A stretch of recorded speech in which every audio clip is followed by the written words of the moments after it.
Probiotic म्हणून कांजीचा खूप social मीडियावरच खूप प्रचार प्रसार होतोय. आयुर्वेदामध्ये कांजीचं वर्णन आहे, पण ते औषध स्वरूपात आहे, सगळ्यांनीच ती घ्यावी असं आयुर्वेदात नाही म्हटलेलं. कारण पित्त प्रकृतीच्या व्यक्तींना त्यांनी जास्त पित्त पण होऊ शकतं. ती आंबवलेली आहे, फर्मेंटेड आहे. एकूणच फर्मेंटेड फूड्सचा पण मला वाटतं आता आपल्याला अतिरेक पण होतोय, की रोज इडली डोसा, रोज ब्रेड किंवा हे असे कांजीसारखे प्रोबायोटिक्स सगळ्यांना आवश्यक असतात का? त्यांना आवश्यक असतात म्हणण्यापेक्षा कुठल्या प्रकारचे कोणी घ्यावेत असं मी थोडं सांगेन. प्रोबायोटिक सगळ्यांनाच हवेत, पण वेगवेगळ्या व्यक्तींना वेगवेगळे सूट होणारे पदार्थ. आता दही ताक हा सगळ्यात सोपा प्रोबायोटिक्स असणारा पदार्थ, तर काहींना नाही जमत, म्हणजे दही ताक घेतल्याने त्रास होतो. माशांसाठी कांजी किंवा इतर काही पदार्थ.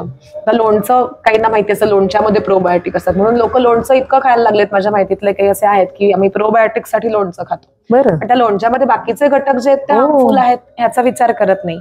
तर असं कॉम्बिनेशन तुम्ही जे घेताय त्याचा अपाय काही झाला नाही पाहिजे, आणि सगळंच एकदम घेण्याची गरज नाहीये. थोडं थोडं आणि त्याचा डोस काही ठराविक रेग्युलरली घेतला तर जास्ती फायदा होईल असं मला वाटतं.